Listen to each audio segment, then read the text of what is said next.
Yes, hello. Mwendelezo wa tips zetu za kiafya kupitia platformu yako ya afya yako utajiri wako. Sasa leo nataka nikupe faida ya vitu vifuatavyo actually katika mfumo wako mzima wa uzazi wewe mwanaume. Vitu hivi vina mchango mkubwa sana katika mfumo wako mzima wa uzazi wewe mwanaume. Kuanzia kukusaidia kuperform tendo la ndoa, kukufanya kuwa uweze kuwa strong, usimame strong election, usimame barabara uume wako, lakini pia hata kukusaidia kuweza wewe kuzalisha mbegu za kiume ambazo zitakusaidia kuweza kutungisha ujauzito. Vitu hivyo ni kwanza kabisa tuna kitunguu saumu, lakini pili tuna limao, tuna tangawizi, pamoja na tango.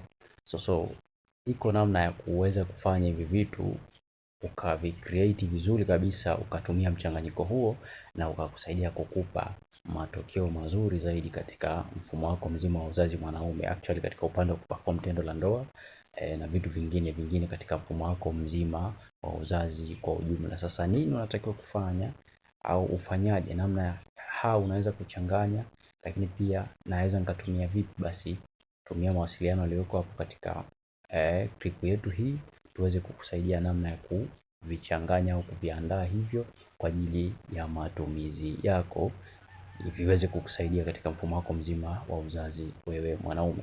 Lakini pia out of hapo ni kwamba changamoto zote za mfumo wako mzima wa uzazi wewe mwanaume na mwanamke, actually katika upande haswa wa wanaume hapo, kesi mzima ya tezi dume, ngiri, UTI ambayo imekuwa chronic, waathiriwa masturbation au kujichua au punyeto, kesi zote hizo ni kesi ambazo tunadili nazo na tunaweza kusaidia kupata matokeo au positive result kwa 100% na ukawa vizuri kabisa. So make sure unatafuta kwenye mawasiliano yetu haya ili uweze kupata msaada na matibabu ya kudumu juu ya changamoto zako ambazo upo nazo katika mfumo wako mzima wa uzazi wewe mwanaume na mwanamke pia.